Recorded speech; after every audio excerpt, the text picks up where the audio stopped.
The San Francisco 49ers have won 12 games this year. 11 of them have been by double digits. I am Andy from wagertalk.com. We're going to break down the Packers and the 49ers. That stat is important because the line, looking at the Wager Talk live odds page, is 9.5 for San Francisco. So if you believe in that trend, you're going to like the San Francisco 49ers and the minus 10 points. The over-under is set at 50.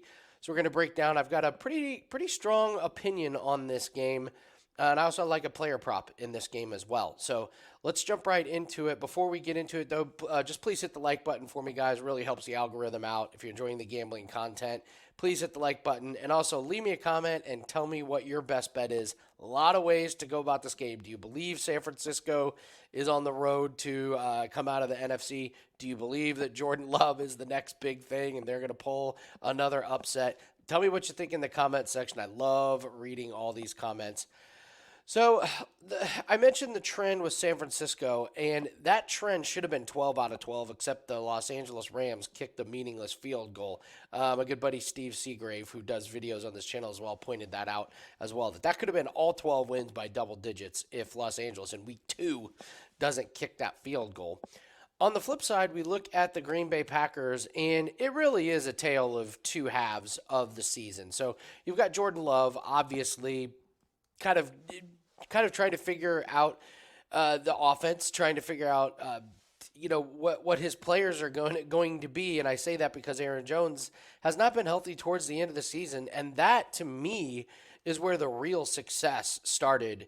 Jordan Love has obviously gotten real comfortable, but look at these last few games. I mean, 17-9 win, nice win against Chicago, who's playing really well. Dominant win against the Minnesota Vikings, a game they should have won easily, and they did. Crazy game against Carolina, but they win there. And Aaron Jones has been running the ball really, really well, and we saw it again. They go into Dallas, and you're on the road. What is a young quarterback's best friend? Well, it's a really good running game. 33 carries for 143 yards. Jordan Love only completed 16 passes. That's kind of amazing. He only attempted 21. So it wasn't like he was airing the ball out a million times. These were big chunk plays, and a lot of it was set up because of the run. So you got Jordan Love who's playing with a lot of confidence. And I think where I'm going with this game is I like there to be points. And I'm going to take to over 50. And a lot of this is based on what I'm seeing from Green Bay. So we look at last week, obviously 48-32. I don't expect a game like that. But, 17-9 against Chicago, outdoors, kind of cold weather, last game of the year, the Bears offense didn't seem real interested in making making a lot of yards and points in that one. But before that, Minnesota, that was a terrible game from the Minnesota quarterbacks. I believe that was when Nick Mullins only played one half, and the Vikings tried to play Jaron Hall, and it was a disaster. That game even got to 43 points. Then you look at the Packers before that, 33-30 against Carolina. That gets into the 60s. Against Tampa, you got a 34-20 game. That gets into the 50s. Even against the Giants, that game gets to 46 points, close to this 50. Kansas City, who has not put up a lot of points this season, even that game gets to 46 points. Detroit, that game gets over 50. So the Packers can be in some of these higher scoring games. And we look at San Francisco, they're rested. Christian McCaffrey is a full participant, so I'm not too worried about the calf injury. And some of these games, they can be involved in some shootouts. Arizona was a big one. Baltimore, that one got over 50 here. So when they're playing some of these good teams, they can go over. Philadelphia, that was a 42-19 game.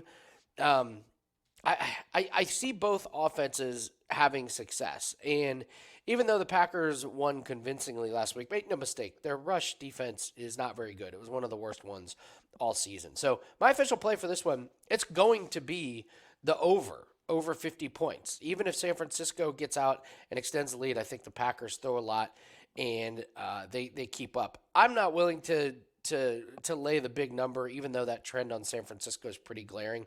I will say, if you like a player prop, I really like Jordan Love over 1.5 touchdown passes. He has been doing this a lot in the second half of the season. In fact, if you look at the last half of the season, this is a guy who's only thrown under 2 passes one time since November 5th. and that was against the Giants in that really weird game. 3 touchdowns last week, 2, 3, 2, 2. We had the 1, 3, 3, 2, 2. So this is a guy that's been throwing a lot of touchdown passes. I think he can get there against San Francisco, who is better against the rush than they are against the pass. So small sprinkle on Jordan Love, over 1.5 touchdown passes, but I like the over in this game for points. And if you guys want my official best bets for this weekend, that is up at wagertalk.com. We've got a very strong prop that is up for sale right now. Finished the season 44-25 in the NFL. Really, really happy with that. We're plus 91 units, all sports in 2023, and we're off to a really good start in 2024. We are up close to 15 units, I believe, so on pace already to have another really, really good year. So encourage everyone to grab that play, and all plays for this weekend in the NFL will be attached to that one play, so that is up now. So grab that at wagertalk.com. Good luck on all your plays, everyone. Hit the like button, leave me a comment. We'll see you over next video.